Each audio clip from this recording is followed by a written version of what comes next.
The thing I asked, this was a litmus test. This was a test that I asked you. Wait, you gave me a test? Yes, because it's our first time having like a cold hard hang. Yeah. And I said, "Do you have snacks?"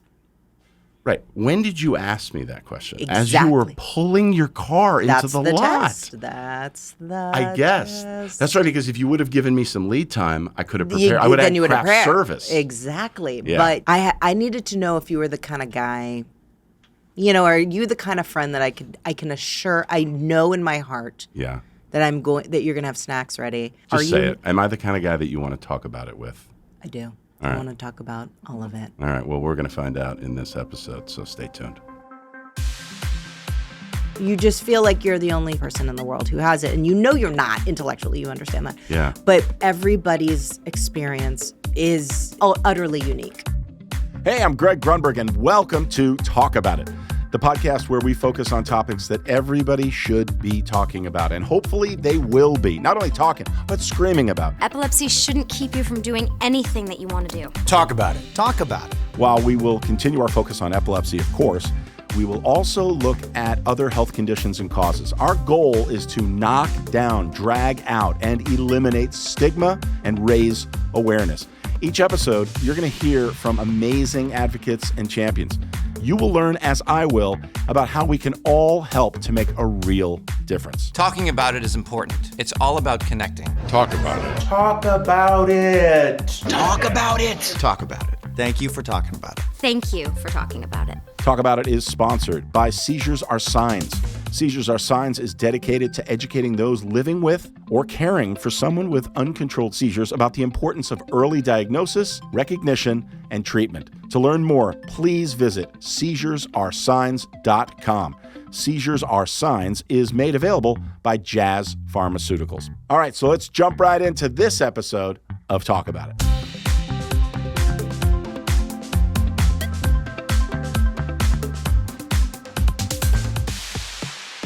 Hey, welcome to another episode of Talk About It, and this one is really exciting. I've been wanting to have this person, mom, actor, on for a while. She is absolutely incredible. I've admired her career over the years so much, and like happens most weeks, inevitably somebody that I've worked with or somebody that knows somebody that I work with contacts me and says, hey, you know what? We're all in this together. Again, another reason to talk about it, another reason to know that you are not alone. As an actor and a caregiver to our son, Jake, who, you've heard me say a million times, has epilepsy but is doing really well. So is the case with this actress, Lake Bell. Lake is incredible. You've seen her on a million things. Well, she's here to not talk about her career, although she's going to talk about this new acting job that has a lot to do with the epilepsy world and a guest we've had previously on the show, a really exciting project. So don't go anywhere. Make sure you stick around for that. She is going to talk about her journey, how she got here, and you're all going to join us on this episode of Talk About It. All right, so this is a very special episode to talk about. I'm so excited. How we have not played brother and sister over the years, I'm much older than you, but at the same time, we could make it happen. Today. Yeah. It starts today. All right. We were just talking about our mutual friend, Amy Jo Johnson. Yeah, bro. Sorry, I was just trying it out. Okay. No, it's good. Yeah, thank you. But We'll brother. We'll call you. Well, I was going to say real brothers and sisters don't actually call. It's like in sitcoms, there is like, hey, bro, come on. Oh, yeah. Sis. No, can you imagine? Yeah. Oh my God. Only in the pilot. Only in the pilot. And to then, establish. Yeah. And then, I'm doing the Felicity podcast right now. Ooh. So we had Amy Jo, we had all these great people that I realized, oh my God, they were on the show. How were you? Or you were 6 when we did that show. I mean, honestly, a little young for college. I wasn't like 6, but I am 13 years older than you. Okay, that's fair. But here's what I'll say. Now I feel old. No, don't feel old. No, you look great. Thank you. My brother is 5 years older than me. And he now is like fully like white gray. And it looks cool. Right. Right. Because he's like, he's got good bone structure and the whole thing.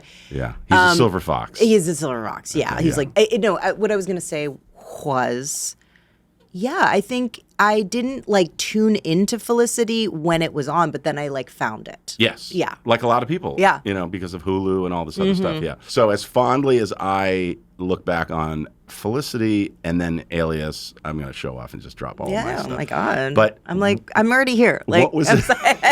What was it for you? Like, what do you look back and go, okay, that job, I don't care big or small, that job was just like I learned how to be a better actor. I Right. learned, you know. I feel like In a World being my first movie that I wrote and directed, like it will forever be my baby, you know? Yeah. And I felt like I wrote myself a character that no one else saw me as, you know, and I think that felt so freeing. Also scary, but in a wonderful way, you know, Yeah. like a roller coaster where you're like exhilarated. And Why did you decide that world was one? Because it's like, if you don't know, you have to watch In a World. It's like In a World.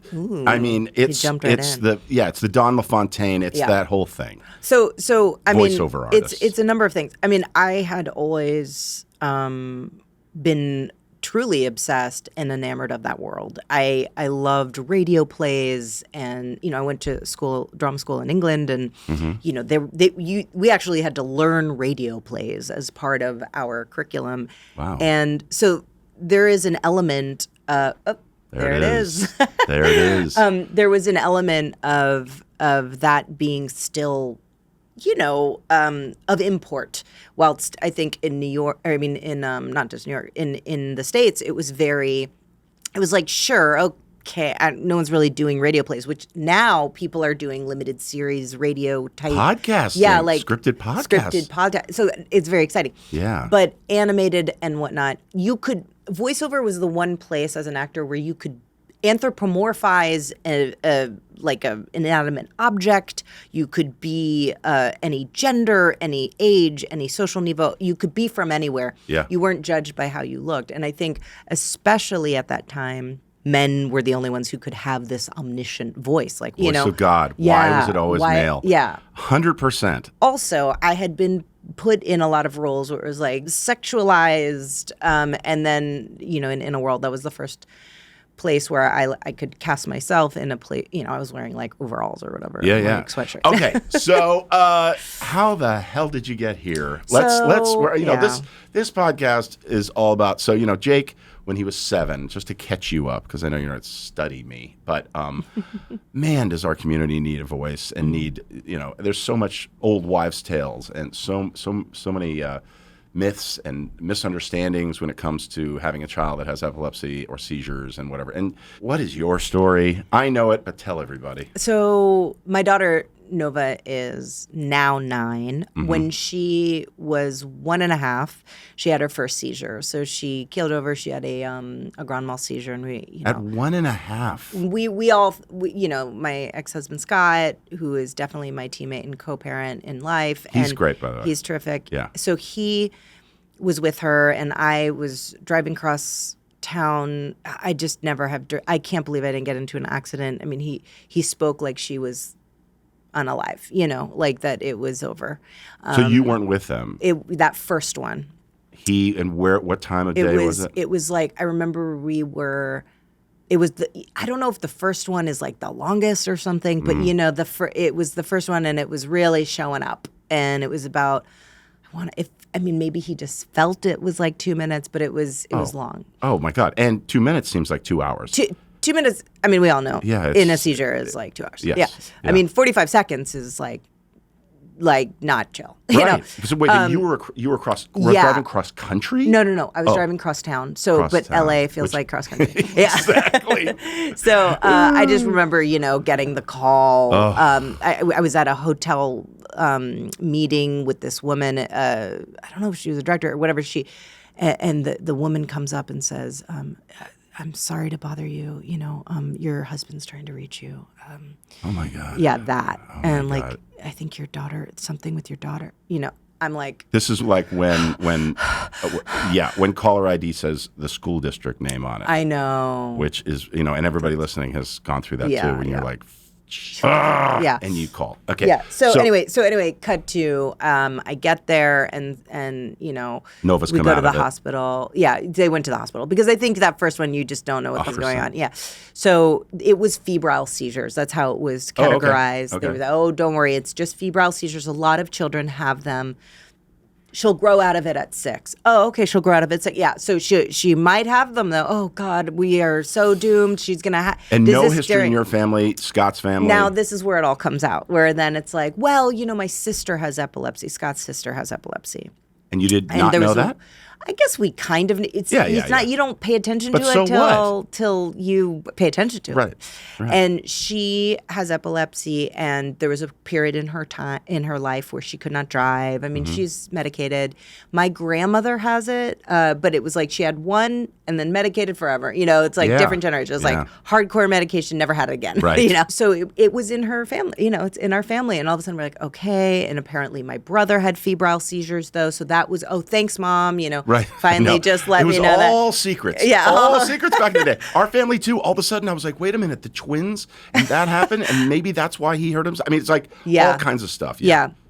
So then Nova started experiencing febrile seizures every time a spike of fever would come on. So you've got this now a 2-year-old and a 3-year-old, Is there anything, for somebody listening, if you know that's a possibility and there's a bug in the house and maybe she's sick or she brings something home, your son or daughter brings something home from school, do you try to get ahead of it? Do you give... Of course. I feel... Back then, though, did you... So once we knew that she had febrile seizures, I remember being so frustrated with other parents who were like, Timmy has a sniffle, but we send him to school anyway. And of course, the truth is, Timmy is fine with that sniffle. Right. But for my kid, I thought, oh my God, if that presents itself as a bug that is going to inspire a rapid onset of a fever, I got a grand mal seizure on my hands. Yeah, because here's the thing. The body, this is our experience, Jake's body that's the go-to. If there's a bug in the house, I'll get the shakes, I'll get a fever, Elizabeth will get it, whatever. No, he has a seizure. Yes. That's sort of the release or the way his body's dealing with it. Yeah, exactly. Please don't send your child if they're sick. Yeah, I know. Yeah. And I think the way that we got ahead of it is just like we had Tylenol and Motrin. The second, there was any kind of she's definitely under the weather, Right. But you couldn't sometimes you just can't get ahead of it because the rapid onset is the thing. Yeah. So then we had lots of dramatic ones where, she was, fell on some just the whole thing. Coming up on Talk About It. When she'd have a myoclonic, so she'd be like, and I'd be like, you feeling smart right now? Oh, I was like, that's okay, so good. I see you sparkling. I That know. is- She was like, yeah, I guess so, yeah. If COVID has taught us anything, when COVID hit, we were all wearing masks, right? You're not wearing a mask so that you don't catch something from someone else. You're wearing a mask so that you don't infect others. If you think that there might be something going on, if you're sick or maybe you had COVID or whatever, remember, this was an unselfish act. You didn't want to contaminate other people. Same is the case with a child. If your child is feeling not so great or might be sick, don't send them to school. Just make that decision. And they may not be sick enough to even go to the pediatrician or anything, but it could really affect others, especially in the epilepsy community. I've talked about it many times. Jake's go-to when he's sick is having a seizure. Other kids have other conditions, and just that little bit of virus or whatever your child is going through might trigger that in others. So take the care, think about others just as much as you think about yourself and the ones you love, and stay home. First, as you know, and as all parents know, you're just on boots on the ground trying to figure out what your specific child needs. Yeah. And then you're looking to your neurologist, you're looking to your pediatrics specialists, and you at first feel like you're alone. You just feel like you're the only person in the world who has it. And you're not intellectually, you understand that. Yeah. But it just feels like the first thing I learned about the brain was they said very clearly, there are no specific roadmaps. There are no clear blueprints. Like, here's the encyclopedia that talks about brain, and it's always this. Right. I was just going to say. It is never always this. So you knew that everybody's experience is, when it comes to neurodiversity, is diverse and utterly unique. This is why it's called Talk About It. Yeah. I'm learning from you, you're learning from me. Yeah. Just talk about it, Yeah, and I think eventually we realized the power of that. So then it was like, you got to talk to other parents. And Scott was integral in kind of starting to branch out. He's always been really good at, sort of webbing, opening the web into different networking, pockets. And so particularly with this, it was all about, what medication are you using? That's where it starts, right? We all go, well, what's working for you? Yeah. And then we did genetic testing. Basically what happened was, after all these febrile seizures, we had that North Star of 6 years old, she'll grow out of it, 6 years old, she'll grow out of it. We just got to muscle out through, this stuff. Oh, yeah. And then at 5 years old, she had her first seizure, grand mal, without a fever. And so we went from having, before they were like, oh, it's, 70% chance that she doesn't have epilepsy. And then just in that one afternoon, she has epilepsy. Man. You're off to the races. So then we didn't get to that 6-year-old birthday that she was going to grow out. Yeah. And so then we were like, okay. And then it cut to her having 11 to 16 seizures a day, not all grand mal, but cluster seizures of myoclonics and, those stutter seizures. Yep. That would then lead to a grand mal.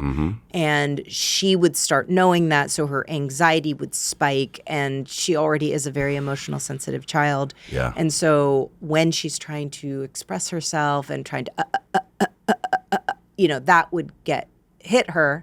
And the pain of not even being able to get words out. Yeah. And then also knowing the heavy weight of, I might get zapped into unconsciousness any minute, and so it's such I discuss this with Jake all the time. I'm like, how do you go to Taekwondo? How do you go to work? He works with JJ and Katie, and it's like, how do you do this knowing that could happen at any time? And it's just like, this is how he's been raised. This is all he knows. That's his normal. That's his normal. So for him, he's like, well, that I don't know what it would be like to not have that. What was it like for Nova with friends and with you, with other parents not wanting, like, oh, is Nova's gonna spend the night? I don't know what to do in case I. Well, there was no spending the night during that time. Yeah. I think almost the hardest part of all of it. We did find, genetic testing. We did do genetic testing. She does have a genetic mutation in her SCN1 variant. Now. Oh, we've done that and Jake does not. Right. So interesting, though. So we have totally different stories already based on that one element. So were you guys like, okay?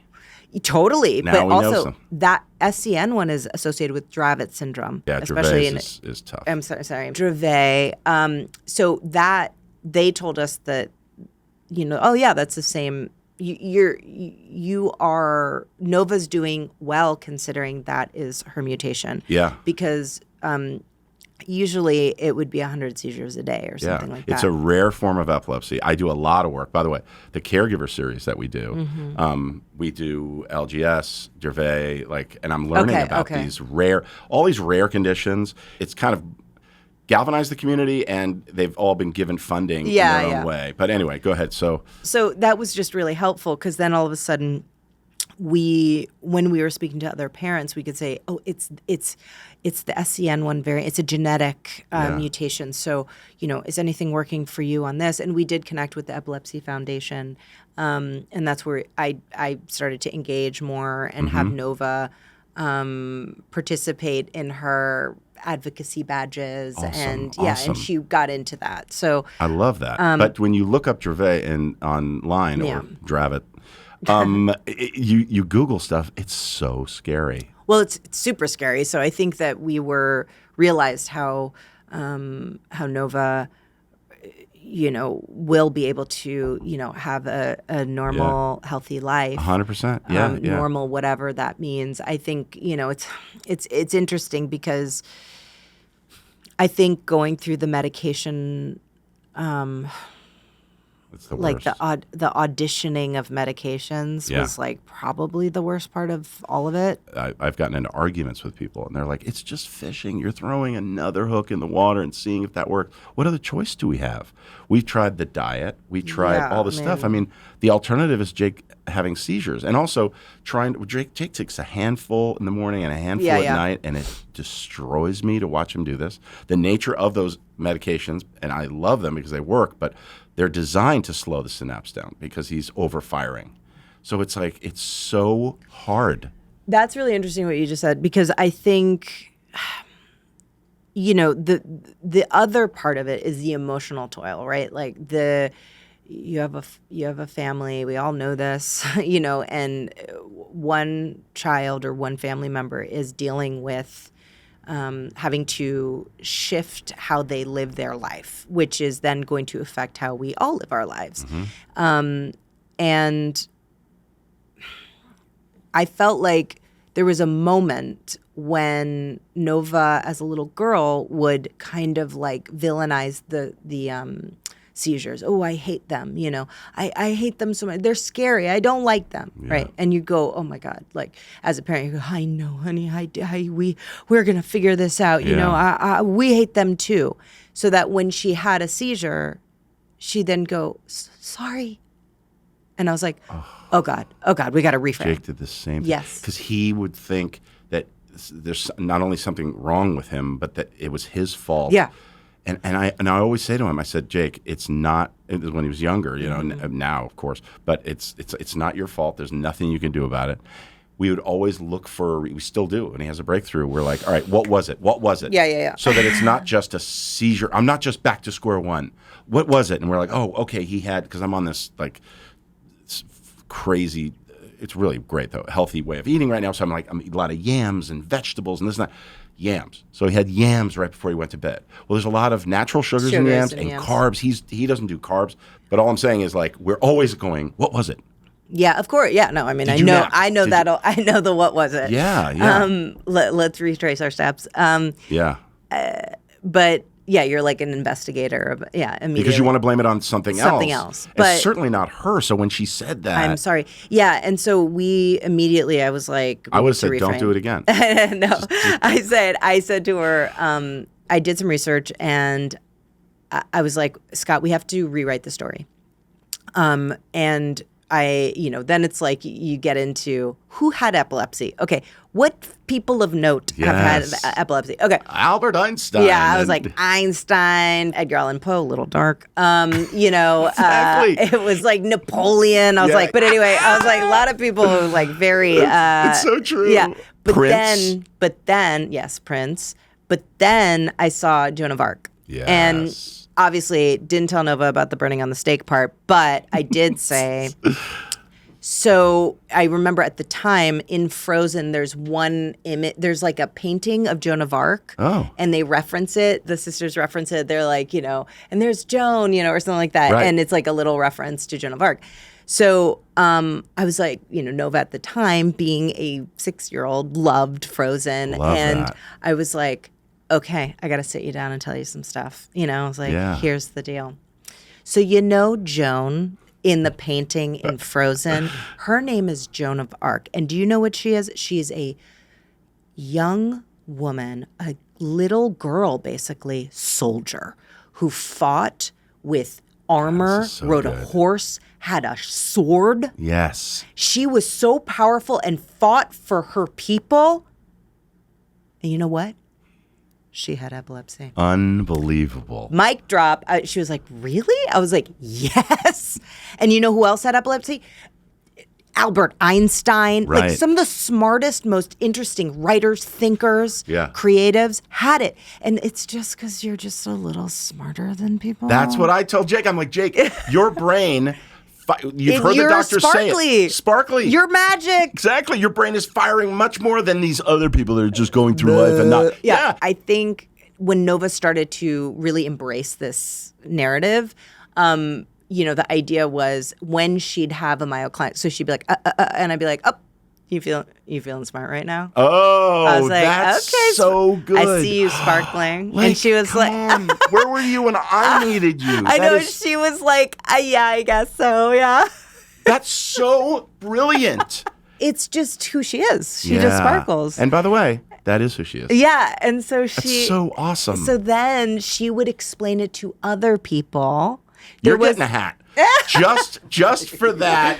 Go, you Joan. So Go. far, you've got one hat. And Okay, then one let's see if we can earn one for Scott. Well, so oh God, I love that so it's much. so sweet. It makes me emotional. But she did take to it, and she was like, after a while, it was kind of like the way that she articulated it to other kids to get her like badge from the Epilepsy Foundation. Yeah. Was inspired by, I give them credit, they had a sort of an animation of kind of explaining what a seizure really is. Right.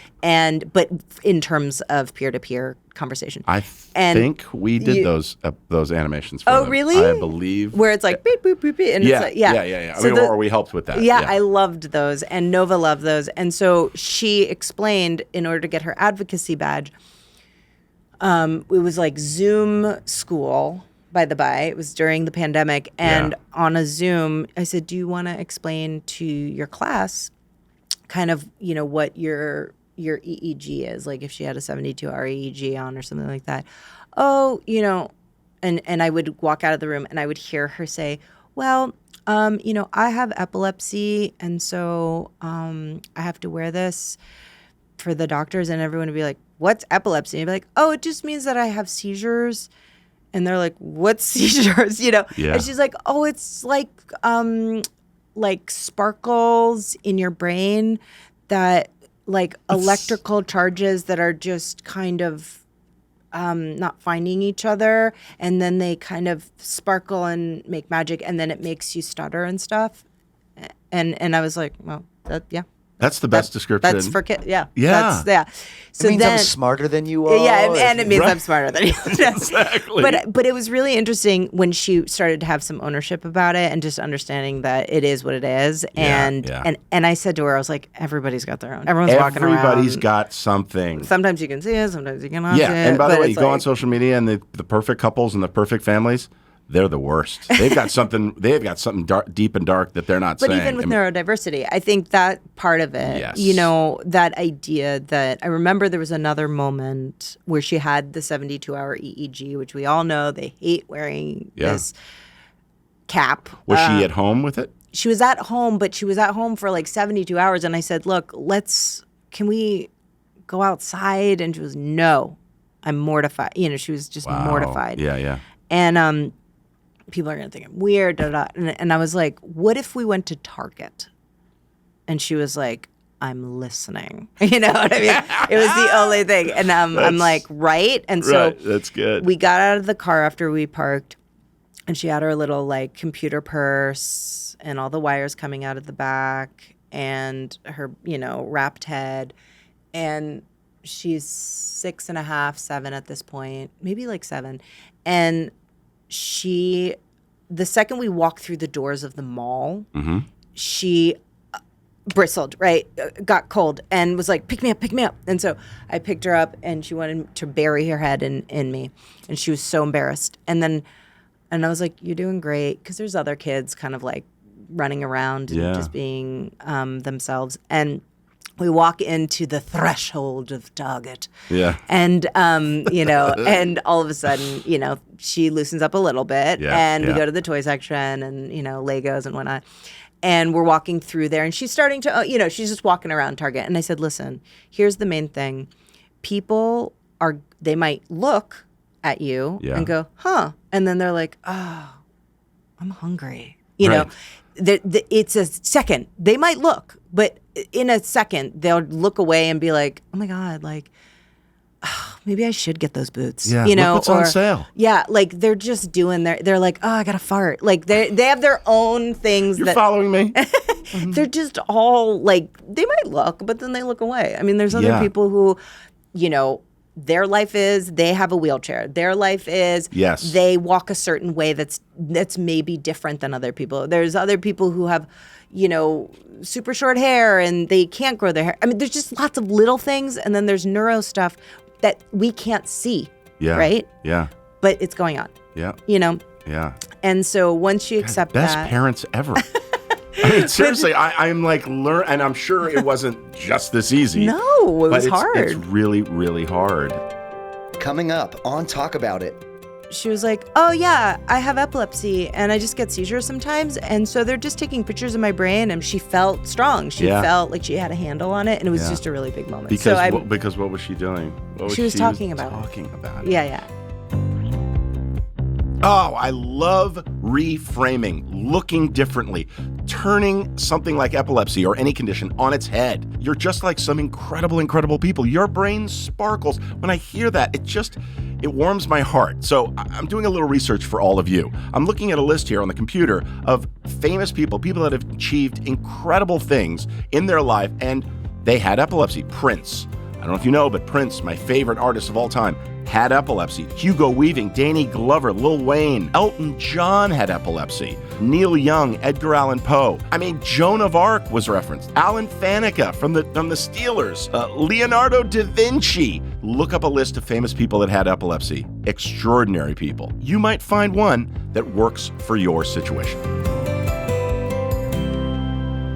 I wrote a book it's not out yet, obviously. It's and I love it. You're breaking it here. Okay. I am breaking it here. You have a title for it? Yeah, it's all about brains. It's called All About Brains. Wow. And it's peer-to-peer neurodiversity kind of discussion. And the star is Nova, and her little brother Ozzy is in it. And how old's Ozzy now? Ozzy's now 6.5. He's turning 7, and Nova's 9. So Nova's 9. Okay. But anyway, yeah. So she, there's just a million proud moments I've had with Nova in this journey, and even in that Target moment, she had this. There was this this moment where we were checking out, and the woman who was checking Nova out was definitely like looked at the headgear and was like, oh, but then like kept going. And I said, oh, Nova, do you want to explain to, I read her name tag. I'm like, Bernice, do you want to tell Bernice like why you have your headgear? And she was like, oh yeah, I have epilepsy and I just get seizures sometimes. And so they're just taking pictures of my brain. And Bernice like followed suit, and she was like, oh, I'm glad nobody's taking pictures of my brain, Love that. And then, and the people in the line, she felt strong. She felt like she had a handle on it. And it was just a really big moment. Because what was she doing? She was talking about it. Yeah, yeah. And I think that is the especially with the book that I wrote, I was like, I don't want it to be like, one bunny's different than the other bunnies. I was like, no, they're kids. And the word is not sparkles in your brain. It's like, no, she has epilepsy. Yeah. I know it's an interesting word. Say it again. It's like, and this kid has dyslexia. Again, by the way, I have dyslexia, and it's the worst word for dyslexics. I used to call it dyslexic. I was like, dyslexic. We did. It's so funny because I've been wanting to do this thing where I encourage people to, that thing where it's like, yeah, I have epilepsy and I blah, blah, blah. Yeah. It's all the stupid questions that people ask Jake. And he's like, yes, I take a lot of medication and blah. So anyway. And no, you don't have to put a wallet in my mouth. Right, exactly. So this little break, enjoy this. Yes, I have epilepsy. But epilepsy doesn't have me. A lot of people have it, just like me. Get over it. Epilepsy. Epilepsy. It's not hard to say. It's just a word. Epilepsy. A lot of people mispronounce it. How hard is that? Epilepsy. Everyone gets it wrong. No, I don't drive. Stop asking me. I don't ask if you drive. Is it scary to see a seizure? Yes. Do I take medications? Yes. Everyone's got something. If you say you don't have anything, you're lying. Hello, it's the guy who does not want to be treated any different. No, I did not forget to take my medication. They don't get it. Don't feel sorry for me. Should you feel sorry for me? No. Can we be friends if you don't understand me? No. What does it feel like to have a seizure? How am I supposed to know? I'm the one having it. Okay. So I'm so proud great. of Jake for that, and I'm just proud of him for not sticking his head in the sand. Yeah. And I think it's really the nature of it's how you deal with it. Community, it's family, it's everything. Did But you ever have any issues growing up? Like you personally? with seizures? No, with anything. Oh yeah, I mean, yeah, absolutely. Yeah, we all have something. Dyslexia. Right? I'm super dyslexic. Yeah. No, I was very dyslexic. I was extremely slow reader. Still pretty slow reader, actually. Me too. Yeah. And I'm a writer, so it's like kind of like. But I was put in all the like slow reading classes and all this stuff, and I was in a very sort of competitive all-girls school in New York, and so I was considered like slow in the slow class, you know. And I was like, okay, well, Do you that's think not that great. really kind of going through that prepared you for, in a way, for what you're dealing with now? Because, I'll have people say this, which I don't believe and I don't buy, but people are like, you were given this because you can handle it. And I'm like, what am I supposed to do? Like, let's talk caregiver for a second. Mm-hmm. As a caregiver, because this is something that the emphasis that I've, been with the caregiver series that I'm doing, I learned this from every single person. No one wants a pat on the back. I mean, I'm sitting here telling you what a great mom you are, and you're like, okay, let's move on. And I'm the same way. It's like, what are you supposed to do? You know? I think it's so interesting that because it is interesting that you just don't need that. I think what's more supportive is just the camaraderie and community of someone who's like, I get it, here, I'll share my story, thanks for sharing your story. That was great. That really makes me think of this time when instead of when someone says, oh my God, like you're so great, or you went through so much, it's broadcasting that they don't get it. That's so true. Yeah. Like you don't feel like we're like hugging. You feel like they're going, they're looking at you through like they're like at the zoo. Yeah. Like they're at the zoo. How does this monkey do what they're doing? Yeah. I agree. And but I have to say, like, you and I don't know each other very well, but I feel like I know you really well. Right, because we have the shared experience. Yeah, and there's a shorthand that I love so much every time I meet somebody that's going through anything, really. Jake's girlfriend is just, he has a girlfriend now. He's so happy. Yeah. And her brother has CP, has cerebral palsy, and her mom and her dad are they've been dealing with this their whole life. So Morgan's like, I don't know, who cares? If I see a seizure, whatever. That's so that is true, is that this is where there's so much overlap, right? Where we have friends who, for instance, I have two really close friends. Scott and I have friends with children who are nonverbal, or one has CP and the other one has, I'm not actually sure what the diagnosis is, but he's nonverbal.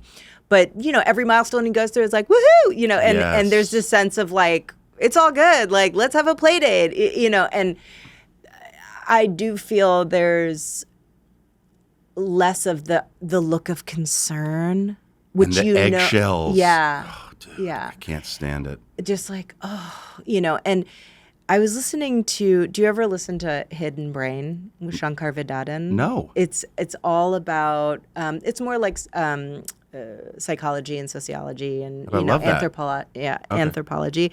But I love listening to him, and there was this one episode, and we can reference it. I'm sorry, I'm not remembering the Hidden Brain. But yeah, Hidden Brain. But he had someone on talking about Down syndrome, and it was really beautiful because the idea was that was thought, say, like in the 20s or 30s, that this was a real problem, that, oh my goodness, there's something severely wrong with children who have this kind of level of neurodivergence, right? But diversity, and ultimately in this day, you can really look at neurodiversity as a part of the human experience. You're not a different species, right? It is actually normal in that it's just different, but but we're all different. So yes, it means you have certain needs that will be and requirements to, like, maybe go through schooling, but schooling itself is like, it's a cultural and social construct. It's like we've built this for the majority of people.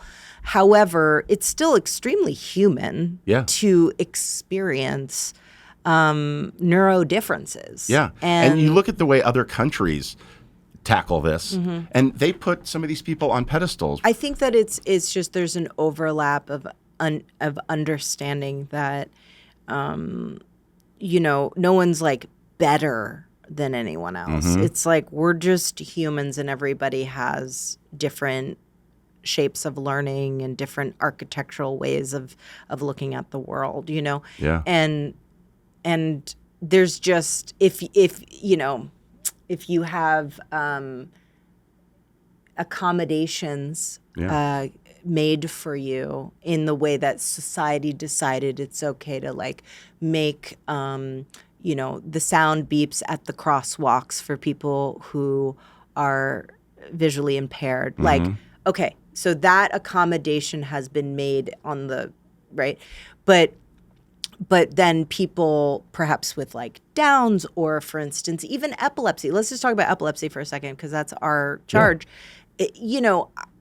I walk through, a parking structure with blinking, flashing fluorescent lights, and I feel a bit off because it's such an affront on the eyes, and I'm thinking, I'm so glad Nova's not here. Right. I do the same thing. Yeah, where you're just like, It's excuse me, can someone? It's interesting because in school you have an IEP. It's an individual education plan. Why isn't there an IEP for life? Like, why can't we all just go, you know what, this is the way I do? And that's why there is no one way to deal with this. No. There is, but I learned so much from you today.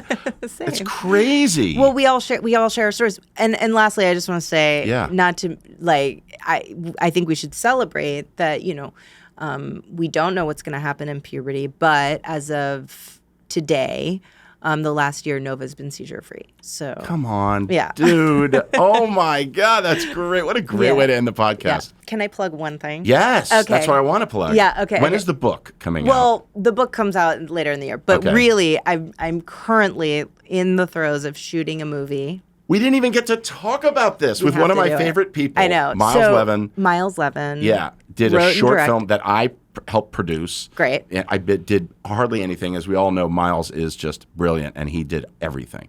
But called Under the Lights. How did you get involved? So you saw that? He sent me the short film, and I can't remember how he got to me via, I don't know if it was like, the foundation, maybe. Maybe it was the foundation. But the point is because I've been vocal, I'm on Instagram talking to Nova about epilepsy and whatnot.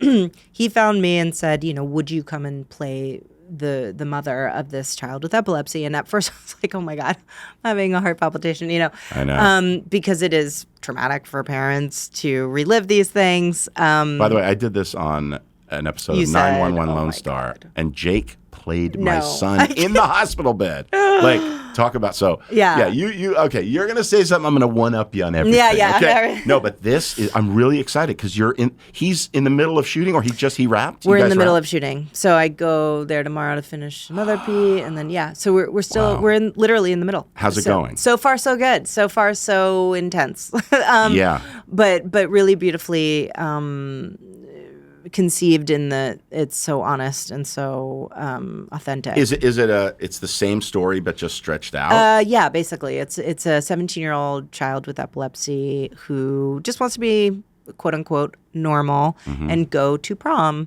with his friends and he wants to experience what any other 17-year-old would experience before going to college, and will he get to go to college, and can he not be in assisted living and like treated like with kid gloves, and can he have experiences like any other kid? No. The answer is no. Right. And the answer is, do you take it into your own hands or not? And he decides to make some choices. And it's basically autobiographical, yeah, right? for sure. Yeah, for him. And so Miles has epilepsy, and he's directing. So, and he has some other limitations and superpowers that he brings to it, in that he prepared so much. So he's definitely coming at it. And as a director, obviously, I'm like, oh, interesting. You've prevised this entire piece, because the way his brain works and functions is that there's some spatial visual stuff that he needs to be able to previs first. Oh, yeah. Because he's not in the moment saying, oh, let's oh, let's shake it up and like turn the camera over here. And, so that's been really interesting. So when you say pre-visualize, pre-visualize. Yeah. But is it storyboard? Yeah. Fully storyboarded. That's so great. And he fascinates me. We did an episode with him. He is the greatest. I highly recommend people search out and watch the short. Yeah, definitely watch the short. Under And the then, lights. here it is. Yeah. And then this is Pierce, who plays the young man in the. Yeah, and we've worked with Pierce. Pierce has done PSAs, which you're about to do. Yes. And Pierce is the greatest. And, He's lovely. But Miles, I am so happy for you. I'm so proud of Miles, and I can't wait to see. Thanks for not hiring me, Miles. Anyway, but I'm really excited to see this movie. I really am. You feel like you're part of something in this community, and I feel it's been really therapeutic and really hard. Yeah. I've definitely there's one moment where, Pierce is leaving me a message, or he's calling me, and he says, I just wanted to feel what it's like to be normal. Ugh. And it's just like, I just remember that so viscerally from. You also have a lot ahead of you. Yeah, I know. And a lot that's unpredictable in the future. I know. This is what Elizabeth and I talk about all the time.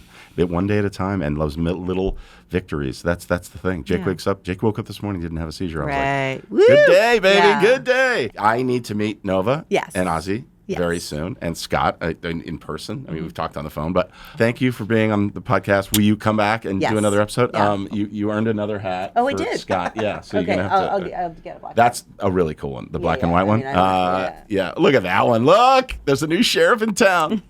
I can't wait for this book to come out. That's later All in the about year. brains, yeah. All about Simon brains. and Schuster. Yeah. All right.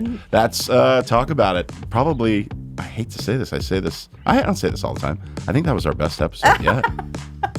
I You can't say thank that you to enough. all the guests. Yeah, I do. I do not. Well, that's a wrap on another episode of Talk About It. Remember, we're all human. We're all dealing with something, and a little compassion every day can change so many lives. Thank you to our special guests. Special thanks to our sponsor, seizuresaresigns.com. Thank you to J.J. Abrams for our theme music. Thank you to Nick Marzak for producing, directing, editing, and incidental music. On behalf of my fellow producers, Phil Gattone, Ken Lohenberg, and Nick Marzak, thank you for listening. Thank you for watching. And if you're not watching, go to talkaboutitonvideo.com to watch these episodes. They're now on video as well. I'm Greg Grunberg. Don't forget to talk about it, and I will see you next time. This podcast is a production of the Talk About It Company.